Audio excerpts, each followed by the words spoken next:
I know. Hi, Ignacio. Hey, I guess we can see cameras. I Yeah, didn't we know I can had see that turned camera. on. How are you? It's good to have a cheap telephone because it always Yeah. works. Oh, there we go. That's beautiful.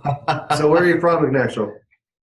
Well, I was born and raised in the tropics, and I'm here in Boquete right now. Oh, you are? Okay. Nice.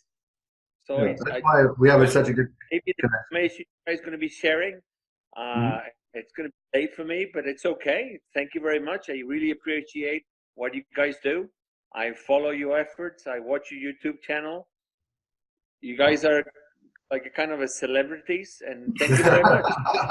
Well, he's more of a celebrity than me. People have never Well, don't usually see me. we just try to share our passion and try to share the we do care very much as many others that try to promote Boquete and Panama itself as a wonderful destination to move, to start over, to relocate, you know. Okay, we Well, have it's an easy place to sell. You know, when it looks like that, the people are like that. It's very easy to expound on the greatness of what you got around it. mhm. Yeah.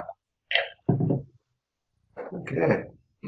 Well, I like starting on time. Most of the Latinos here don't, right, Oscar? That's the reputation we do have. I mean, but just for your awareness, like it depends if you're Panamanian, you're Costa Rican, you're Colombian, you're Chilean. It kind of changes a little bit. Yeah, it depends. One's 10 minutes late, the other's 15 minutes late. Yeah, it depends on the nationality. Is how much longer is the time frame to be late. Well, I don't want to be late. We have an hour here, so I want to get this rolling. What this call is going to be is mostly for you guys to ask questions. Of course, at the beginning, Oscar and I want to do a quick introduction so you know who we are. I receive all the emails that you guys send me all the time. I hope I get to them fast enough and stuff like that. But a lot of the questions are who we are and why we're doing this and why we're experienced enough to do it. As you know, we run the Color in Panama Tours. We offer tours through week-long tours all across the country, showing you up to 12 different destinations that people are looking to retire in. Um, Oscar and I have been business partners for almost 7 years here in the tour business.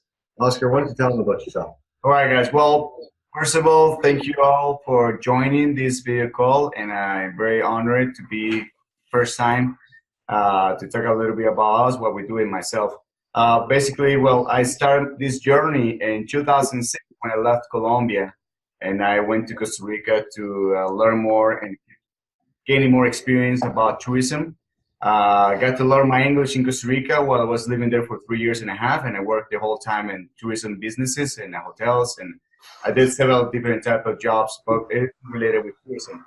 And then I moved to Boquete in 2009 August. It's gonna be 10 years this year, and I started Mucho Gusto Panama, which is a company that is dedicated to do customized and personalized service, like private guide service, and I have done several SPAC relocation services, mostly private, all over Panama, for people to kind of like find the best place they feel the most comfortable to live, rather is close to the ocean, up in the mountains, close to the city, and also the according to the budget. Because in Panama, what it changes the budget for some people might have different type of budget.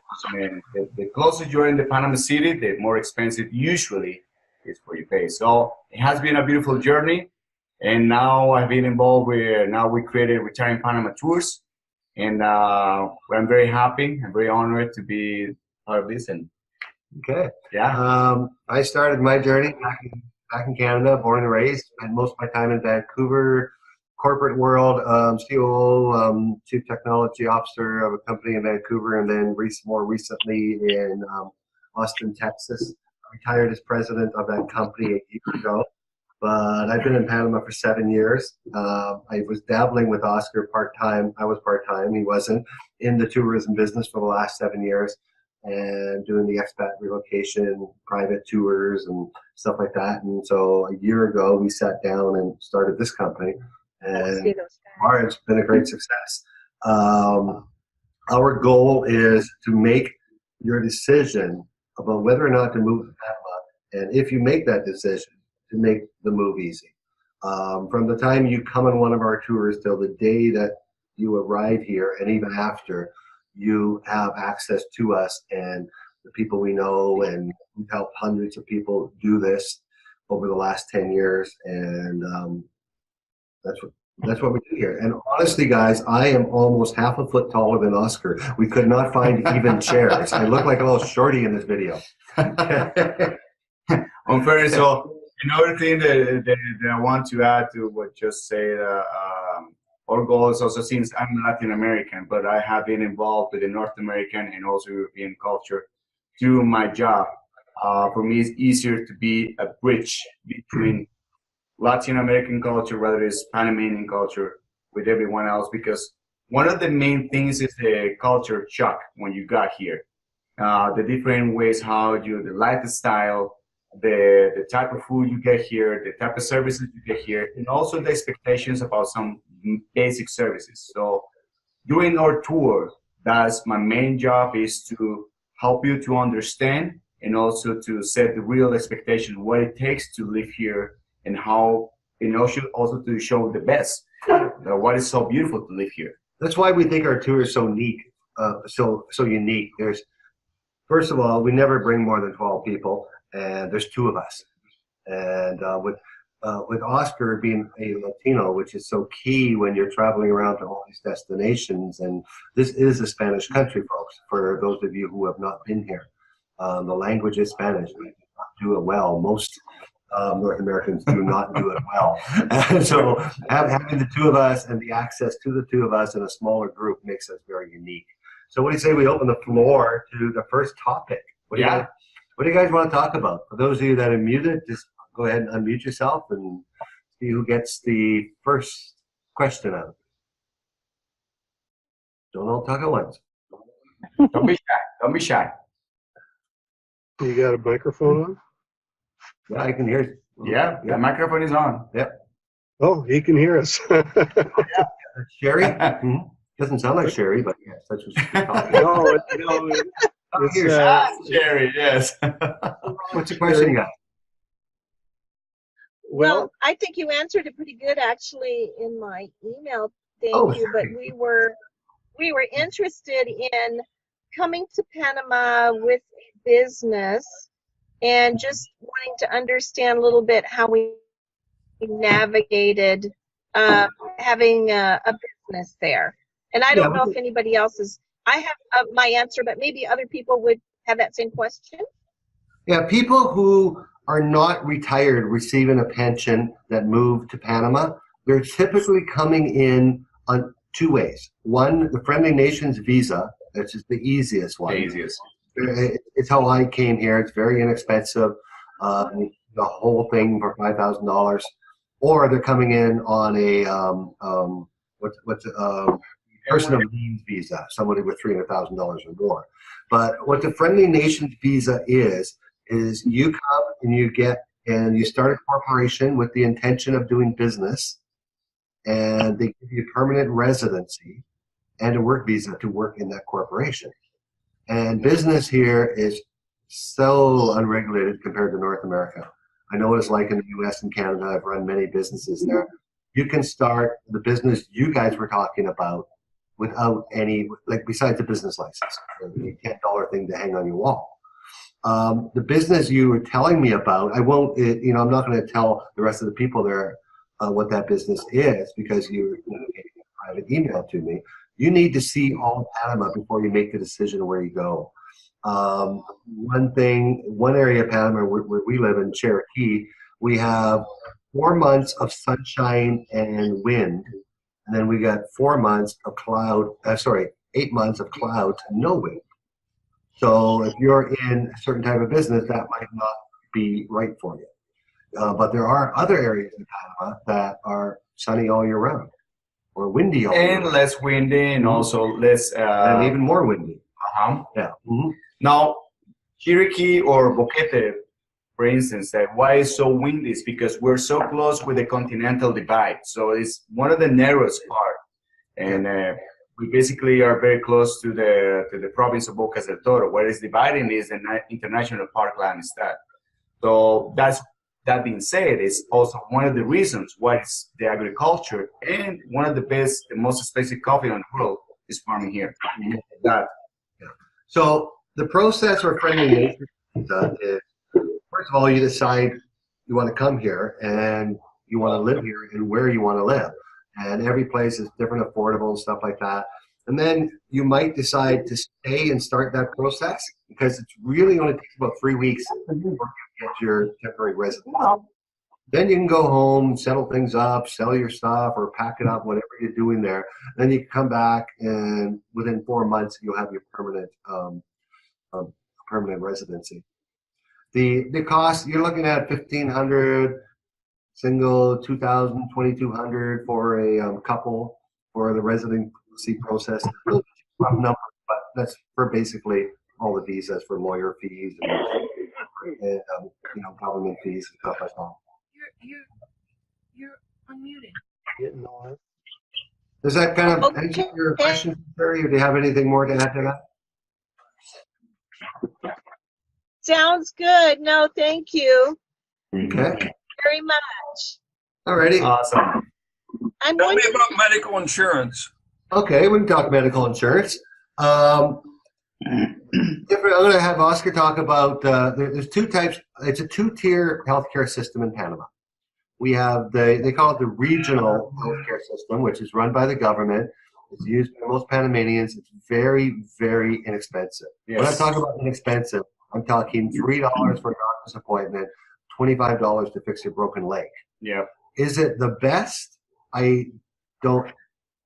The private's probably be better. Long waiting times in the regional, uncomfortable situations for some.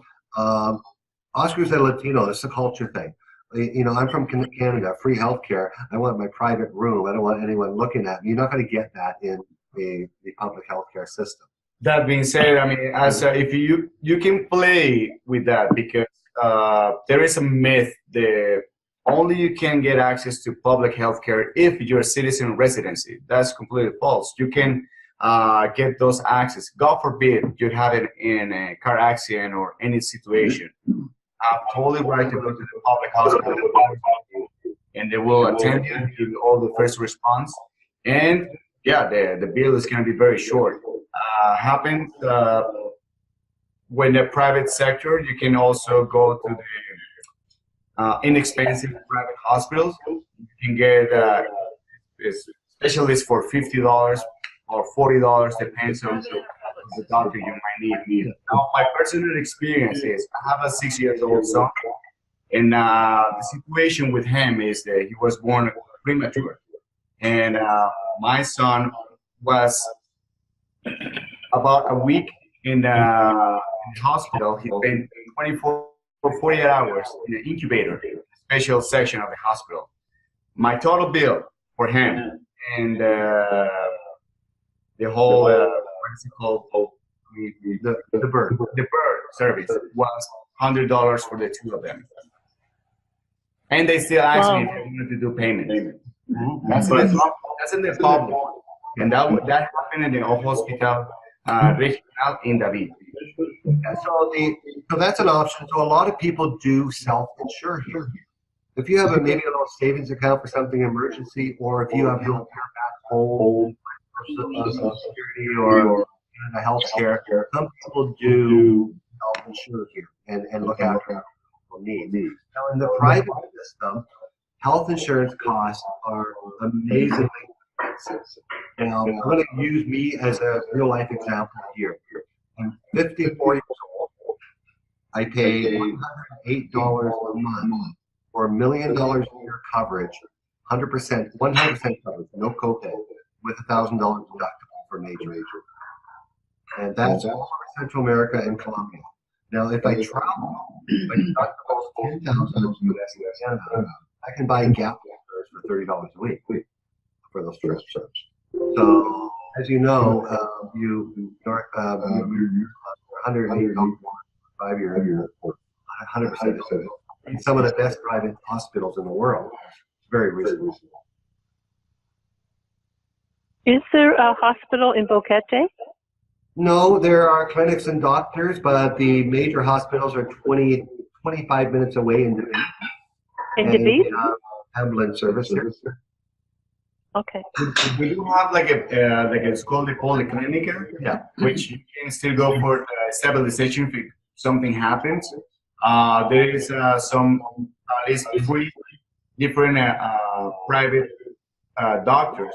Some of them are bilingual. Most of them they have doctors that are bilingual, and they all you have to pay is $10, $15 for just to get checked out if you have a minor situation. Now, if you have something like a broken leg, a broken arm, they can check it out here in Boquete. Yeah, if it's something more serious, then they will transfer you to. Yeah, like I pay my doctor, I pay $12 for a visit, I pay $10 for blood tests. I had one X-ray and that was $14. So it's really, I've never used that. I don't even go use my private insurance for that. I want to drive to the city. So. I was just thinking it's probably cheaper to pay than it would be to have like I'm Canadian, than to pay to have that international coverage. Yeah, that's like the only thing you have to look at. They also have options here of disaster health care. And I was with friends last night, and they are 65 years old, and they pay $83 a month. Disaster. What did you call that? It's disaster health insurance. So if you're a car accident, if you have a heart attack, you're diagnosed with cancer, but it doesn't cover your, if you need a broken leg. Broken leg. It covers the big things that can get you back to Canada, where you could be looked at. Sorry, I didn't hear that. I'm getting an echo. Oh, I'm sorry. Disaster insurance covers the major unexpected things. It doesn't cover day-to-day health. And 5 to 7 days, you'll get that $100 Next time, you guys need to be mic'd so we can not have this audio interference. Tell me about medvac possibilities. Medvac back to the States or others. Yeah, they med back both out of Cherokee Hospital in David. I think Mary Lewis, don't they? Which one? Oh, the helicopter evacuation. Yeah, Mary Lewis, and also Which is 20 minutes from yes, only 20 minutes from there. And my insurance covers that. So you don't have to have insurance or something like that. We're looking at 20 grand.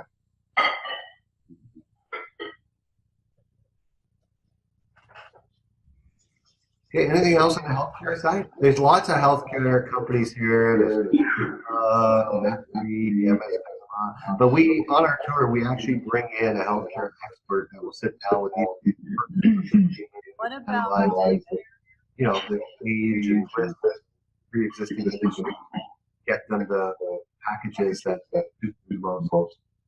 And this person has been in the business for at least 20 years, so have a lot of experience with the people that we brought in when we got all the meetings. Because with the insurance people, yeah, there's a lot of crappy insurance companies yes, too. it is. And I've heard horror stories, people buying from them and never, $20,000 will never get into it.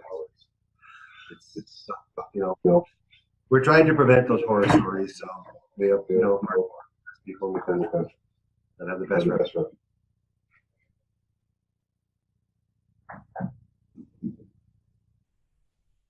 Did that answer the question? Or any other questions about healthcare while we're on it? You were talking about the weather in Boquete. That's where I'd like to go. So are you saying that for majority of the year, it's quite cloudy and windy? No, it's not majority of the year. Basically, this is the way how the weather is. We have we have technically 3 seasons.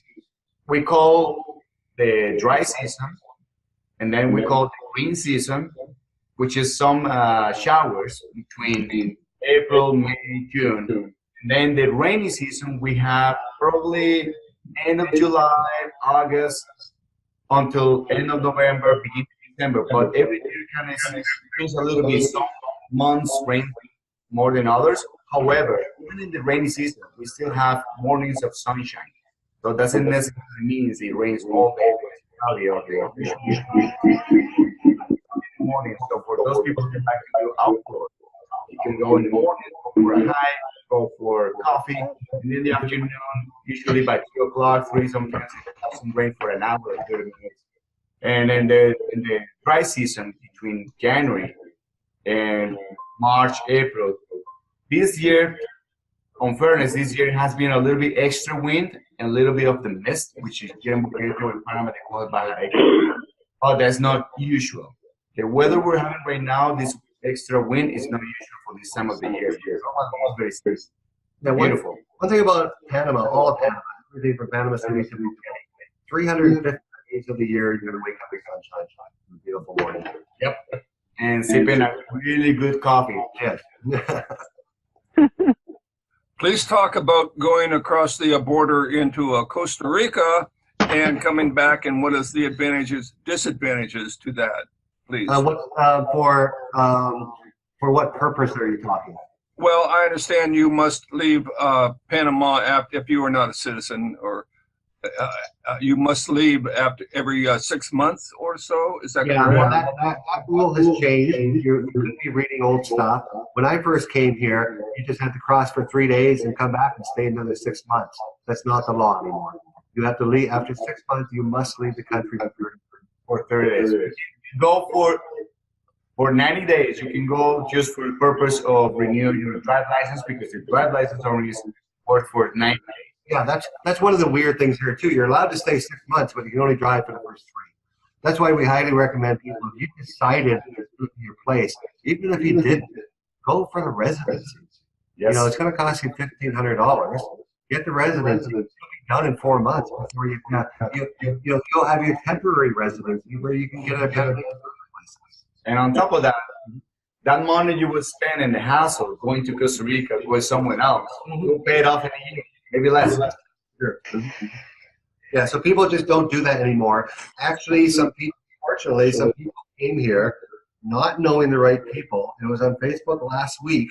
They and their family went across Costa Rica for 3 days. And when they came back, they had to take a bus to San Jose and buy flights for the whole to the U.S. And they're paying for a rental here. They can't come back for another month. Can I ask a question about dental care in Panama? Is that a fee for service? And yes, it is. Mm-hmm. Yeah, dental care is a fee for service. I haven't had a lot of work done. From what people told me, it's like a tenth to a quarter of the price. We're talking root canals for $150 or less. And what about? I've been hearing about a stem cell institute in Panama City. That's a fee for service as well, I imagine. Is it based more on the Panamanian economy or on the U.S. economy? Their pricing. That I haven't heard, but Panama is a medical destination. People come, employers book trips for their entire staff to come down here to have dental work done, or to come down on sports teams and send employees to have surgery. Hello. You can come down here and have a surgery and a patient for the price. Yeah. Surgery in the US.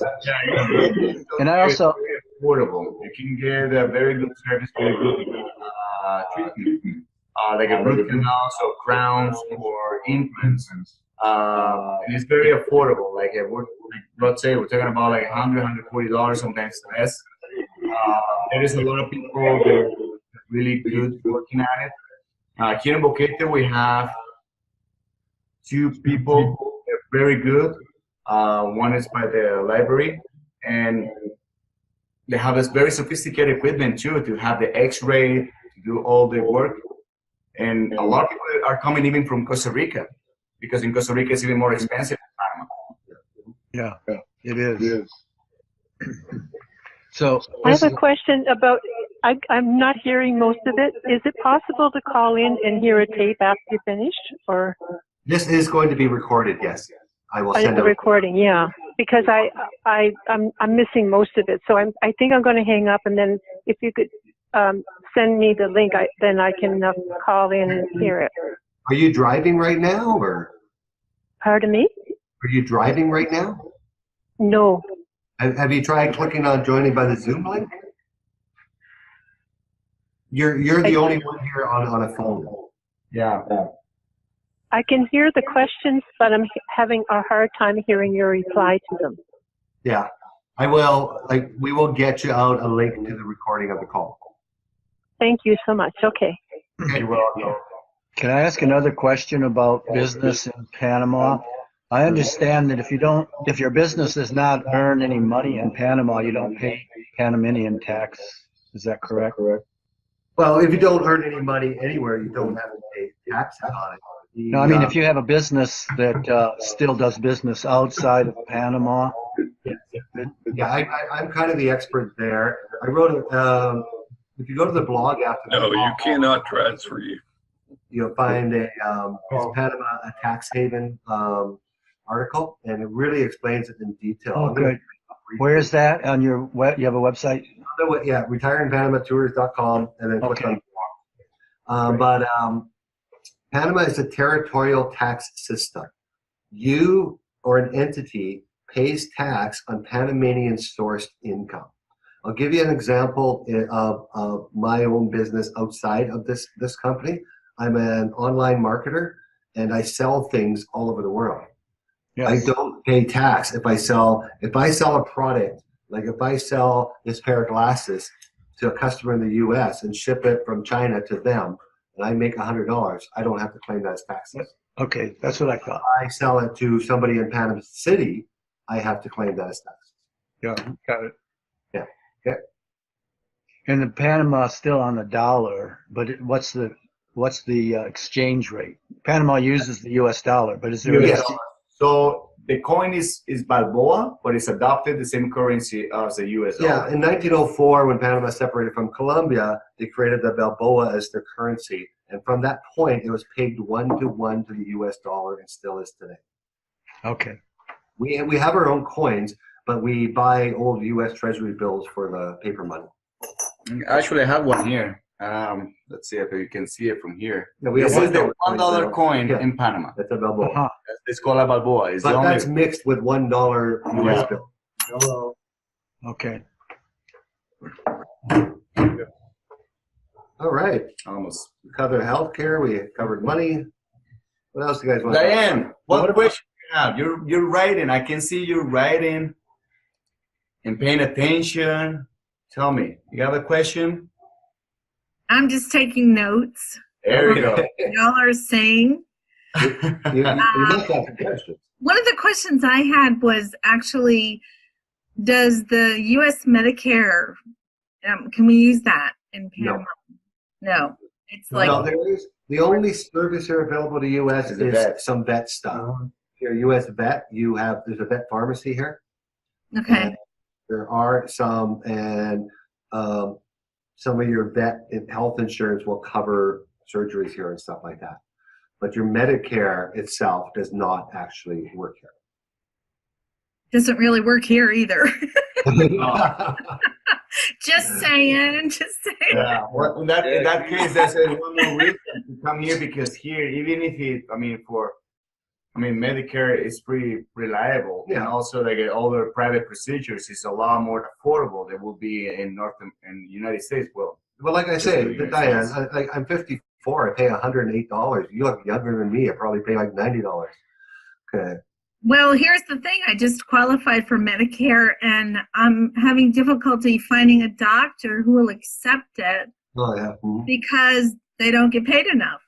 Yeah. So that's the thing about medical insurance outside of the U.S. I can choose my doctor. The doctor doesn't choose me here. Like I have specific hospitals I deal with, but they're all the best hospitals. But I still get to choose the doctor. Yeah, I've heard that. Yeah. Do they still have the pensionado program for people who retire? Yeah, the pensionado program is very strong. It still sits at $1,000 a month. That's for single or couple, doesn't matter. And it's very cheap to get. I think it's $1,200 for a pension adult, $1,800 for a couple. And basically, it's the easiest visa to get. You prove you have a pension, a permanent pension of $1,000 a month, and you'll have residency within a few months. And what would a 2-bedroom apartment cost in Panama City? Average. 2-bedroom apartment. If you look again on my blog, because it has pictures, I just last week did an article. There's some. They've really come down. I used to live downtown Panama City 3 years ago. I didn't. I lived here mostly, but I had an apartment there. But for $800, you can be in El Cangrejo in a high rise for, which is the best neighborhood in Panama Is that City. all included? Well, Or just the rent? No, the rent, furnished apartment. Yeah. Furnished Yeah. apartment with utilities, 800? No, utilities are always extra because some people abuse air conditioning. Yeah. Air conditioning, depending on how often you use it, could be from $80 to $300. Yeah.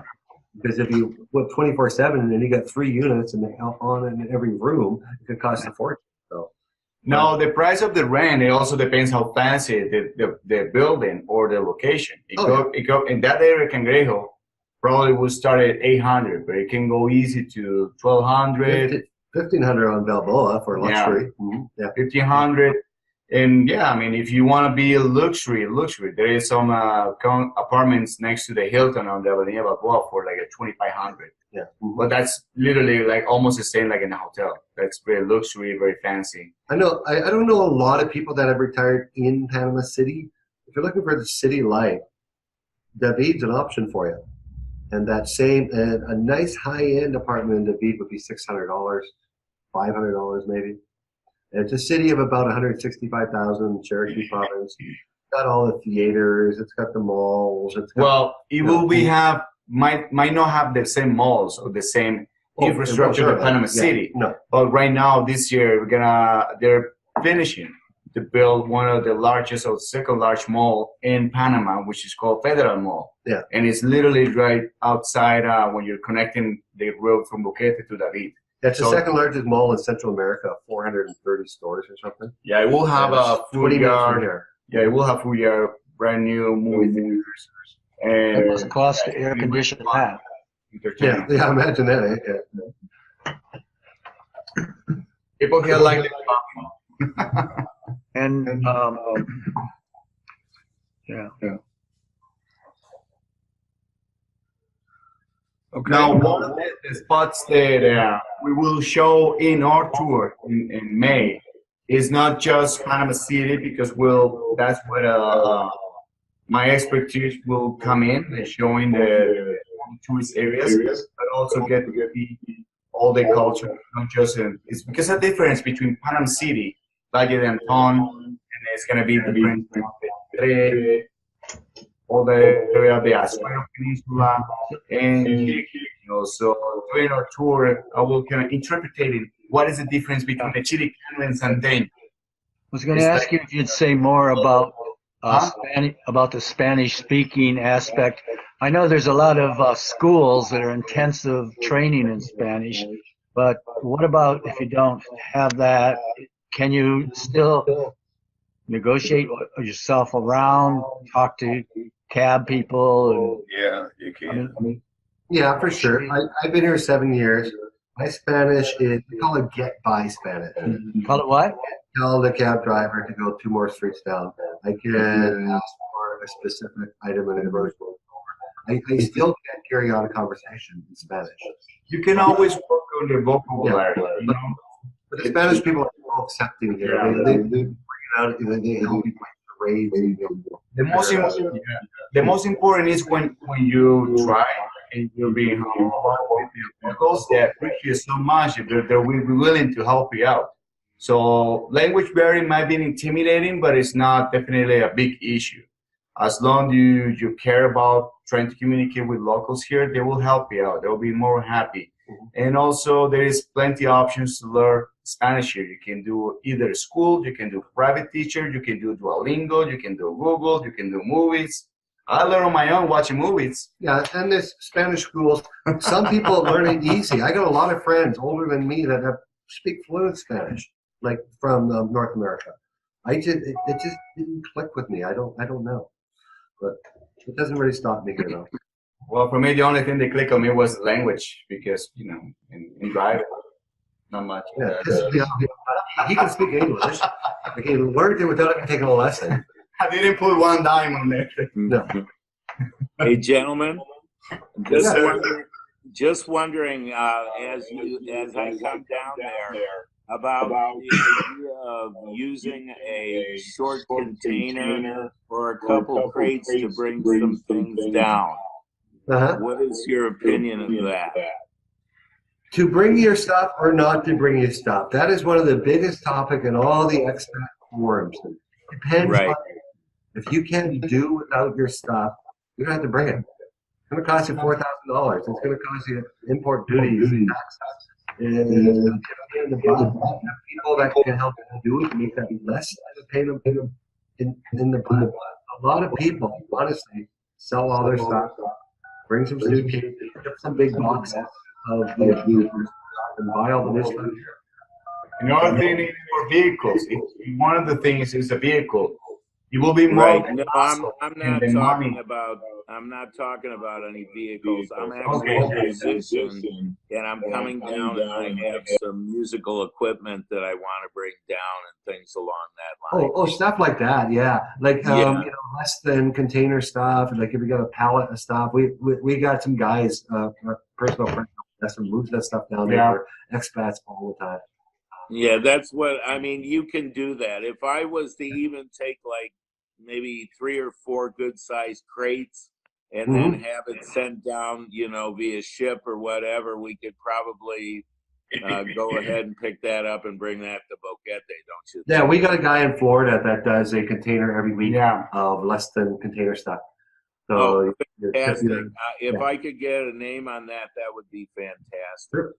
Just send us an email on that, Tim. I sure will. Thank you ever so much. That's one of my questions. Beautiful. Glad we can help with that. How is the internet? Internet, I have 160 meg connection, and I pay $50 a month for it.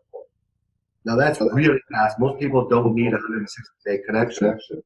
It starts at around $20 for a basic and 20 meg connection. It's very stable.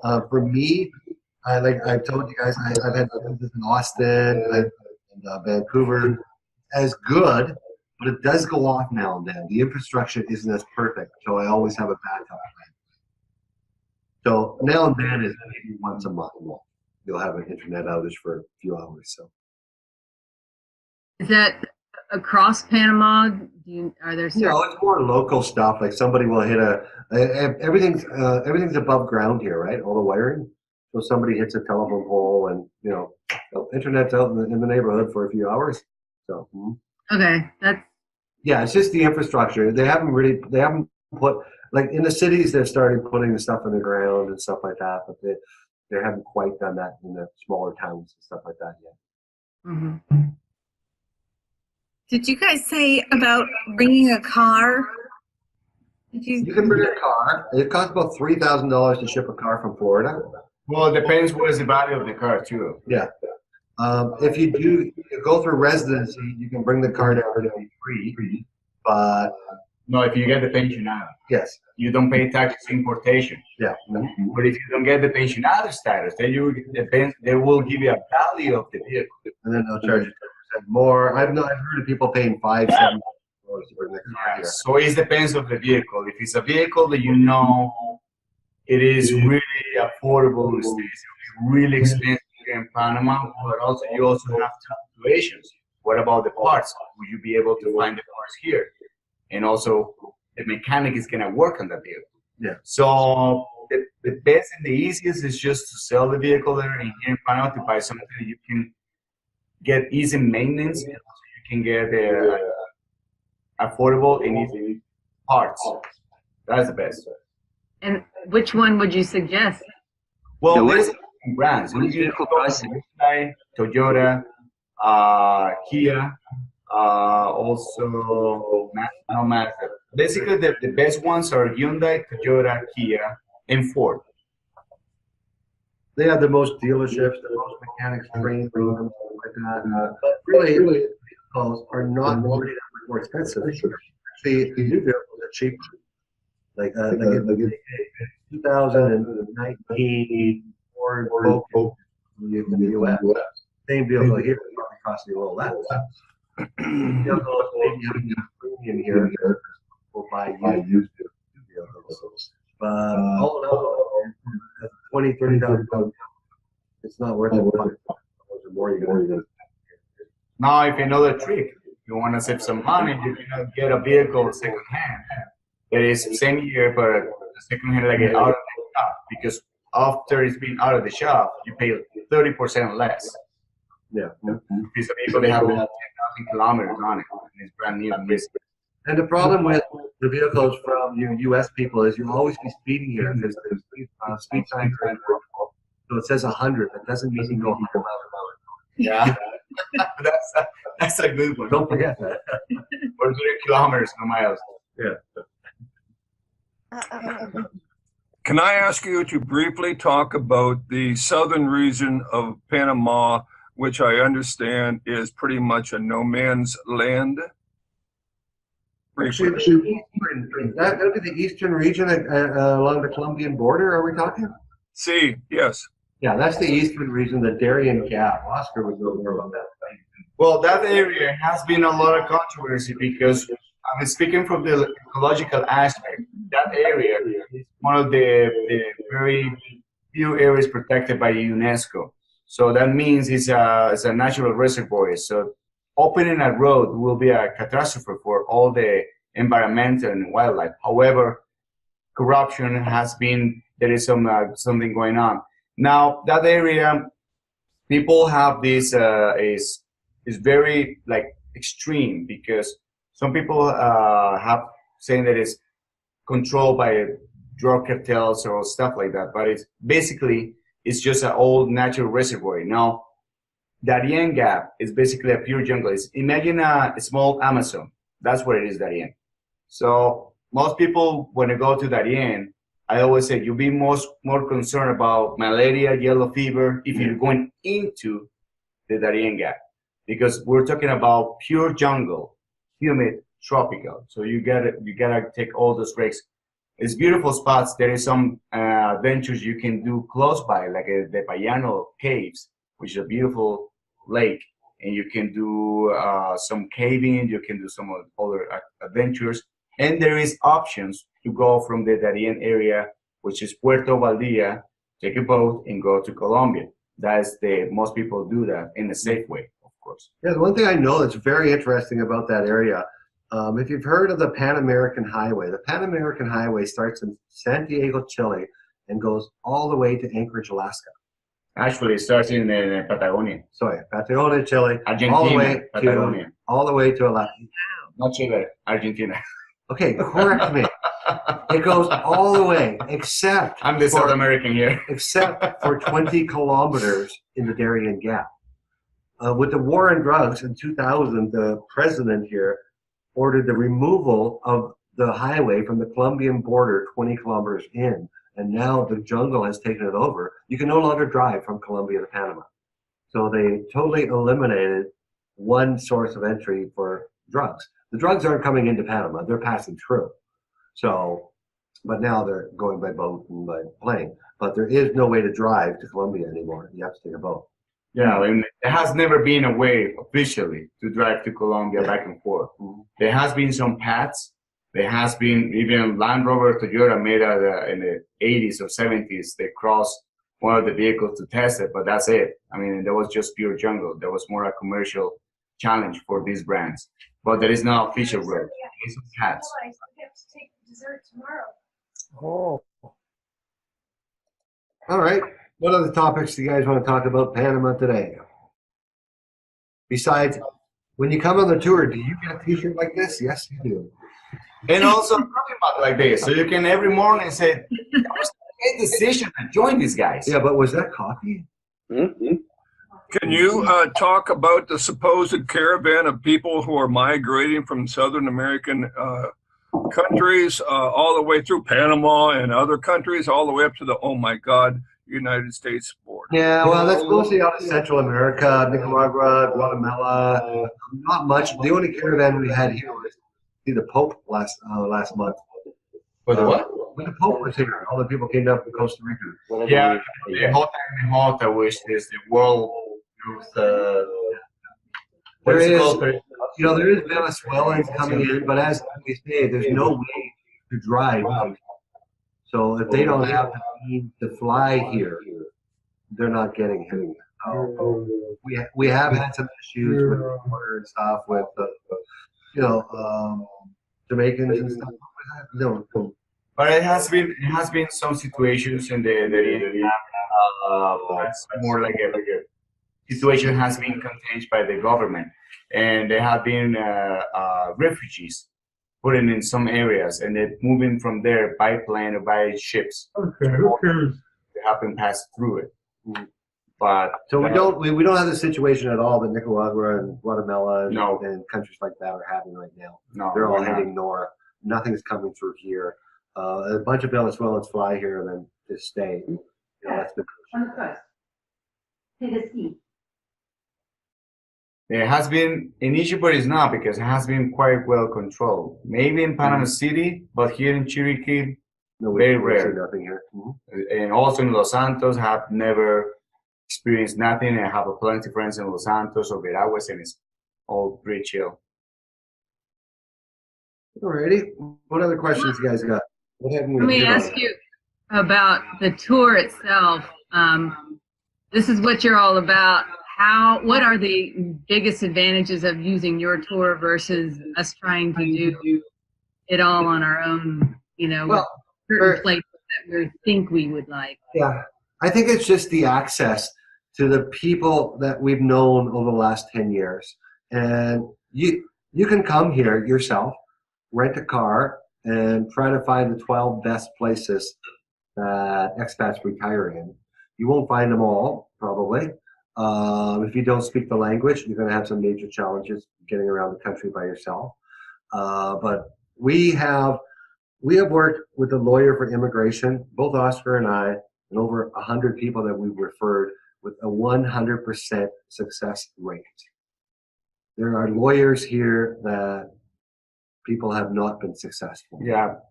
There are insurance companies here people have not been successful with. I've known people who have bought real estate with fake titles.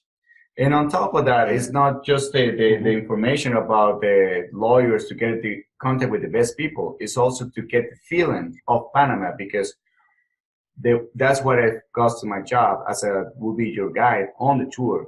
I will be able to show you from a neutral standpoint of the culture of Panama, and how allow you to understand why such a thing as simple it is as ask for some type of food, and why type of food is like that, or what is the difference between somebody from Panama City versus Azuero versus Chiriquí versus Veraguas. So it's a lot of inside scoops. That's what it will be called. Then you will get in the tour. And you got to think of it like taking a cruise or something. Like, yes, you're going to spend some money, but to all of you here, I would never recommend anyone just say, I'm moving to Panama. I'm selling my house and moving to Panama. We see people here every week move back. It's not for everyone. No. And we're going to be totally honest with you. I'm not sugarcoating this place. Panama is not for everyone. But if you spend a week with us, at the end of the week, I tell you what, you're going to be tired out. But you will have seen every single part of this country, and you will have either fallen in love with one part of it or say, this is not for me. And that's it. Only 50% of people that come on this tour ever move here. So, and we see that. And just think of the amount of money you would spend if you moved here and found out you didn't like it. Here's the situation that will come do the tour with us. You either fall in love and move right away, or you see Panama as a potential option to do an investment and make some profit of it, and maybe spend part-time of the year, maybe to run away from the snow, that's the case. Or some of you might be 2-3 years from your retirement, and it's time for a vacation and check out countries. We have someone booked in December that in June, he's going to Costa Rica on a tour. And like on a similar tour that we have. because they're checking out 3 countries over 2 years because they retire in I think 2022, and they want to know which place they're going to retire in. So now, if you feel that Panama is too easy, well, if you're ready, you can also join. I'm doing some tours to Colombia regularly during the year, so you can see also Colombia with me as well.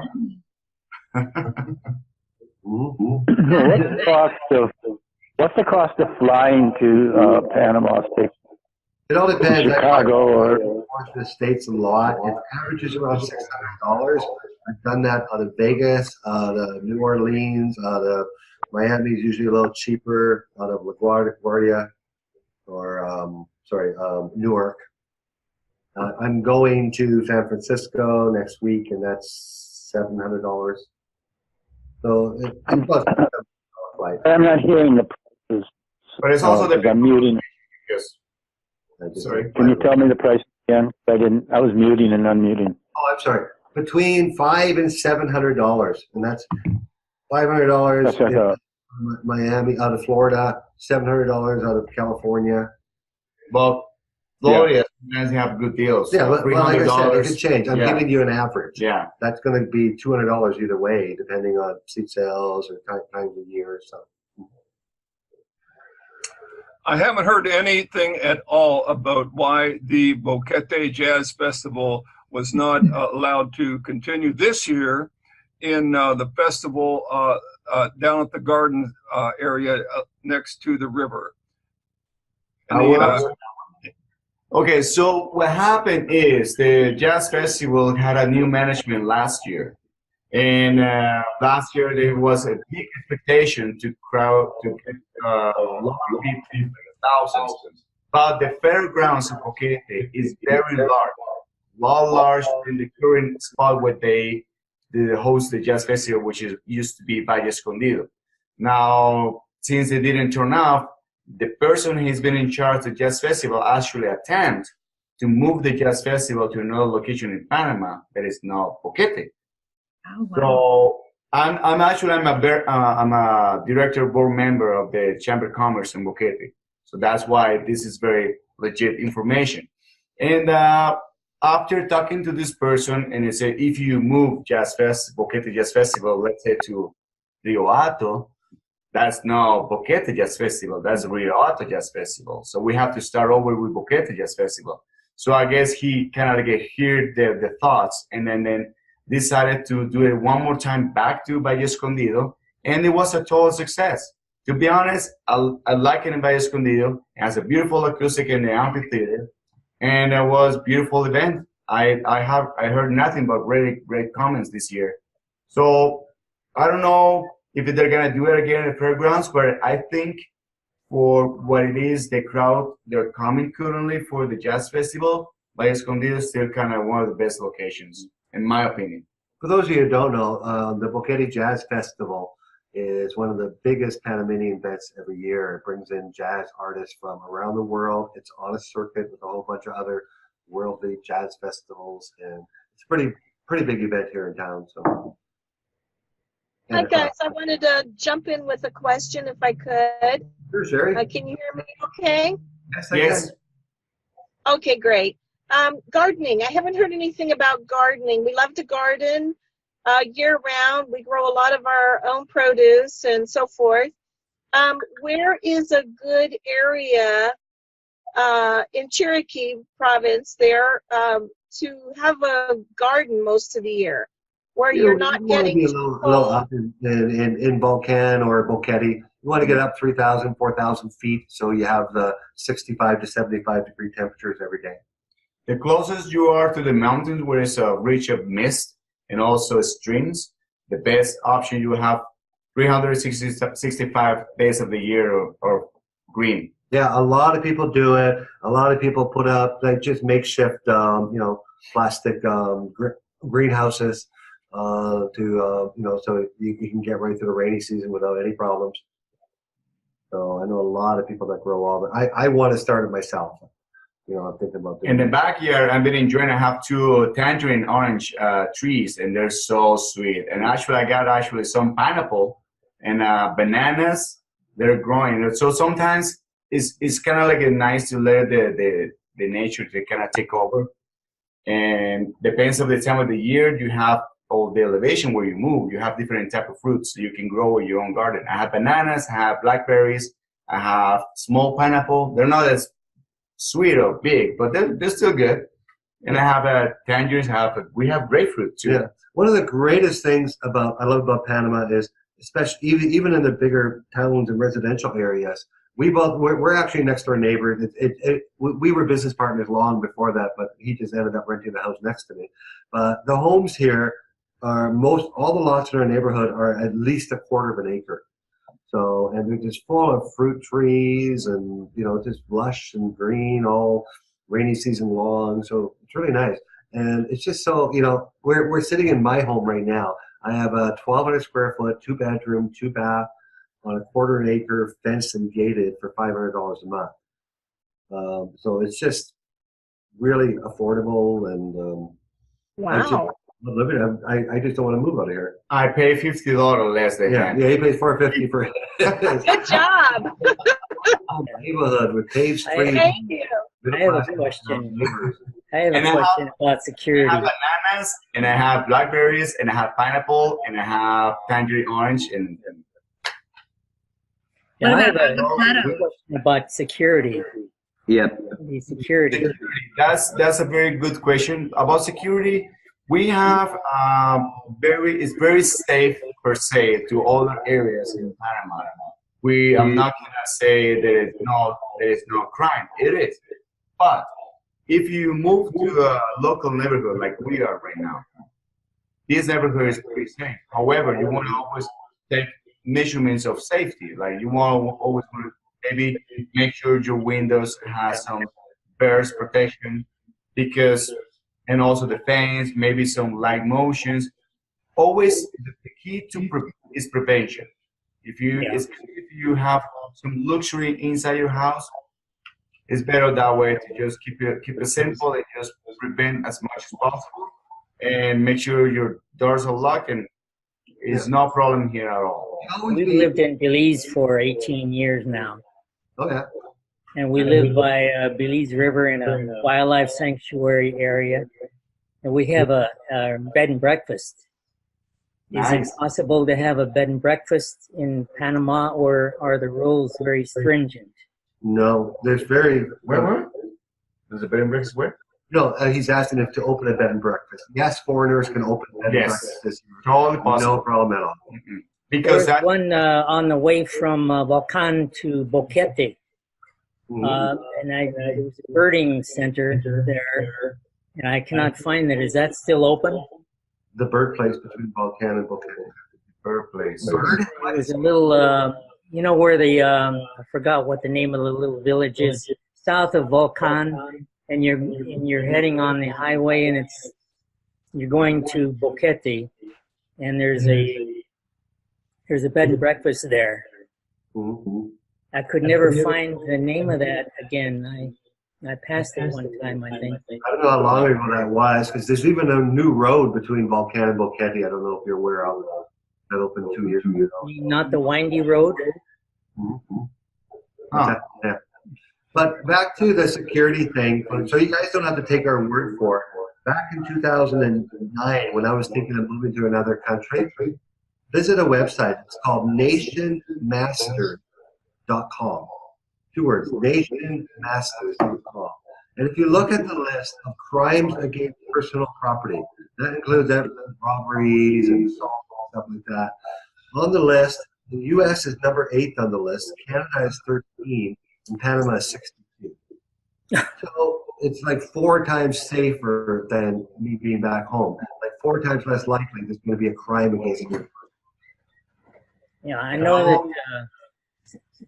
Cesar has given a lot of law enforcement recommendations in Valle Escondido.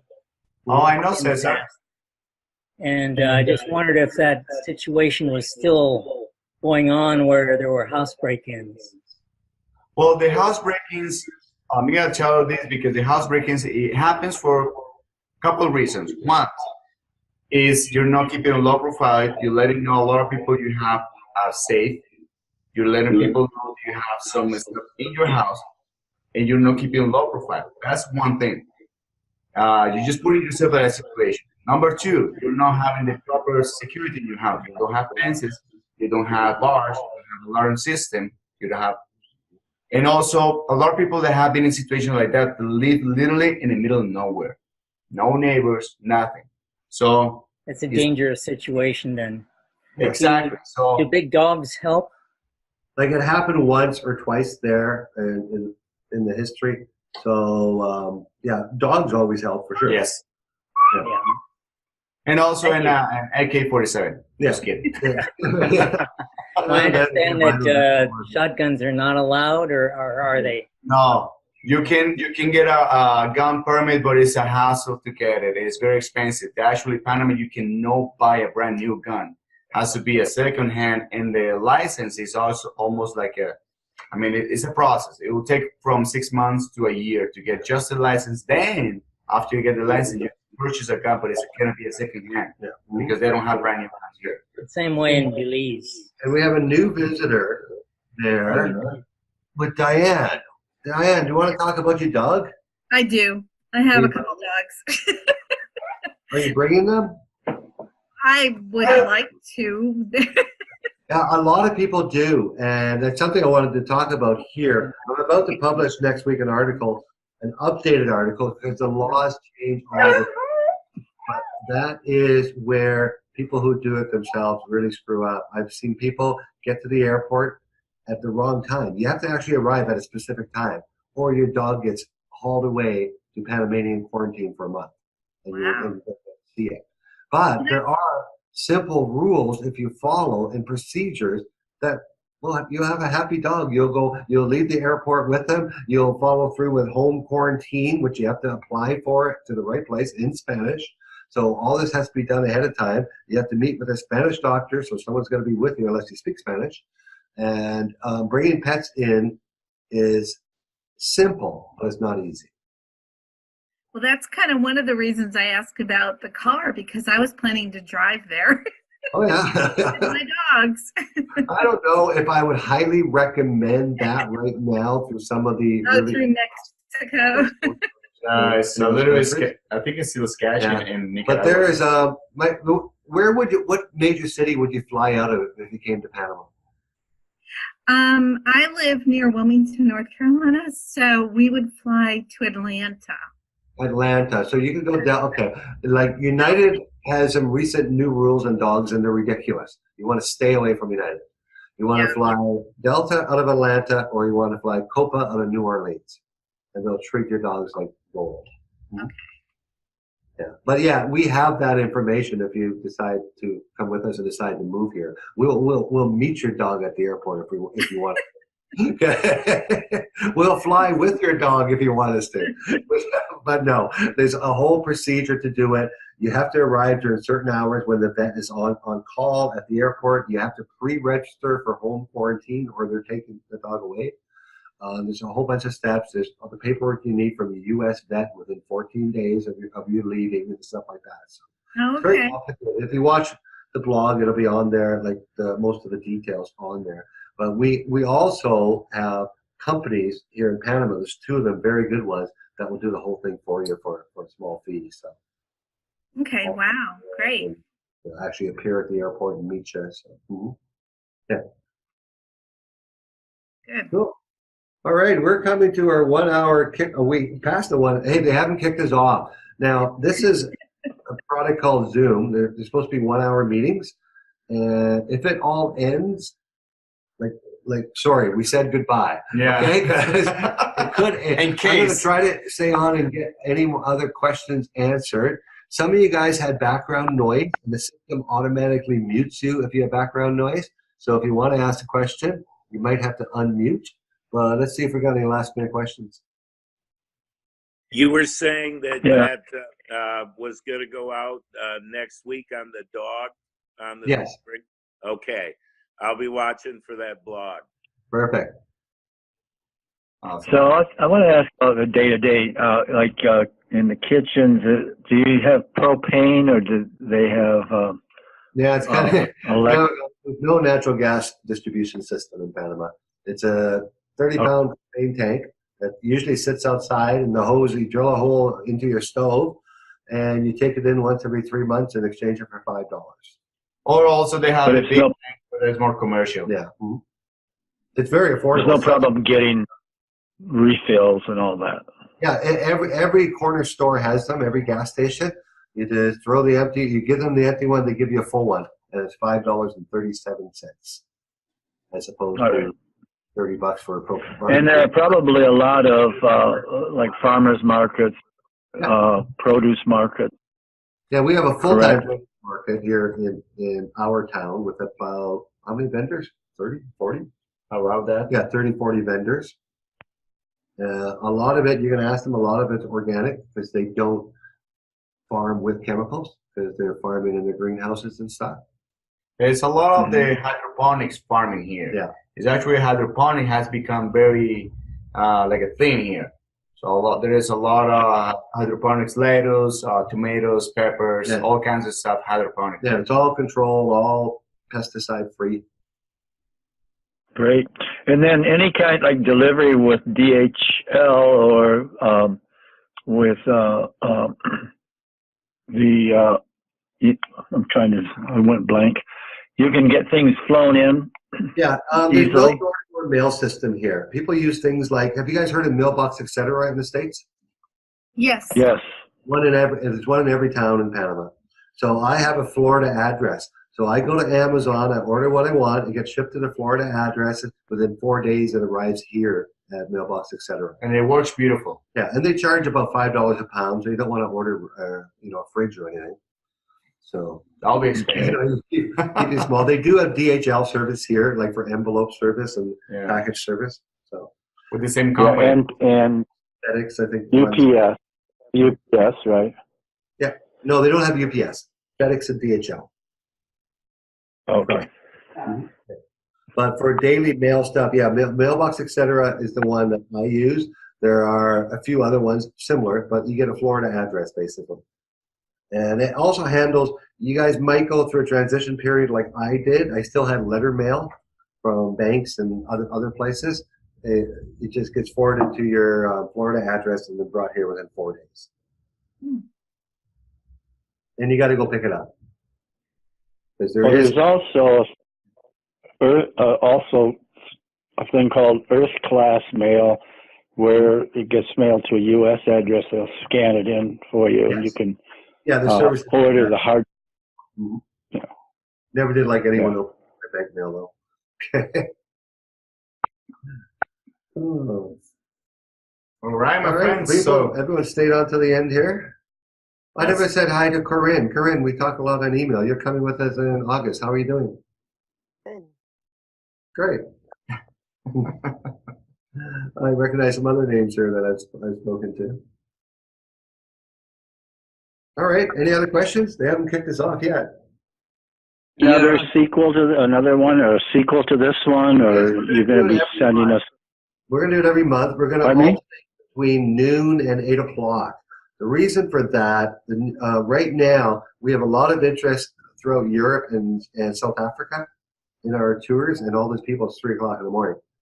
So the next one, the beginning of May, will probably be at noon. But for you, semi-retired, retired people, you'll still be able to make it, I guess. And then we'll go back to 8. we will go to the house for you guys. No worry. There we go. And this is the other thing people are talking, why take the tour? A lot of people take the tour and don't move here for 2 years. If you take the tour with us, we're committed to welcoming you in your new home when you finally get here. So laws change all the time. Yes. We're having an election here. I kind of love it because they're only allowed to campaign for 60 days before the election. So it just started. There's going to be a new president. Every 5 years they have an election. There's going to be a new president and a new government. And some of the things we're talking about are going to change. Some will change for the better. Some might change for the worse. They might change, one of the visas. I don't know. They might add a new one. But so coming on the tour gives you access to me and Oscar for as long as it takes for you to make the decision to come here. And all those things When's your next tour? We have one at the May 30th, and then the next one is August the 18th. May 30th. Now, on fairness to the May 30th, you might found better rates for that flight because it's a peak of the low season. Yes. So the flights will be very affordable. Just to give you that tip right there. Yeah, then we got one in August, one in October, one in December. If you look on the site under book online, there's all the tours. Okay. And then we have 12 of them next year. We're having What's the cost? difficulty here booking flights only because they grounded the MAX 7s after the crashes. Yeah, I know. I'm supposed to be on a MAX 9 next week, but I'm not now. But they pull out a lot of other airplanes and stuff like that. So I haven't heard of any major changes. Our tour costs are $2,200 for a single, $3,600 for a couple. That's if you stay in the same room. That's everything. That's lodging and food and well, it includes that. Everything from the moment you arrive here, airport pickup, all your lodging for 7 nights, 21 meals, entry fees for some of the stuff that we do, and a flight back from David to Panama City at the end of the tour. Okay. Yeah. Perfect. Okay. All right. I haven't heard from Richard or Steve or Mike. Yeah. Rod, I was going to ask a question, but I sent an email earlier on. So if you just answer to that, that should be fine. Okay, great. Glad I could answer you. Where Thank are you you. from? I hear an accent. Yeah, I'm from deep south of Texas, but go further south and I'm from South Africa. In fact, I'm from Zimbabwe. Oh, okay. Very nice. So, yeah, we're very excited to come and look at Panama. Yeah, right on. Nice. Yeah. I hope you can come. Not hope, we will. We will. You will. That's Beautiful. great. Beautiful. All right. If any of you guys ever get up here some other way, we hope you take our tour. But hey, always hit us up. We'll go for coffee, something. Yeah. We help some other way. What is your website? RetireInPanamaTours.com. Thank you. You're welcome. Thank you, guys. All righty. We got people dropping off, so I think maybe they're kicking us off. We'll call it a night for tonight. You guys need anything? Send me an email, info@RetireInPanamaTours.com. Thank you. Good luck. So much, guys. All right. Appreciate Thanks, it. everyone, and have a beautiful evening. See you the next time. Bye. Hasta luego. Thank you. Ciao. Hasta luego. Bye.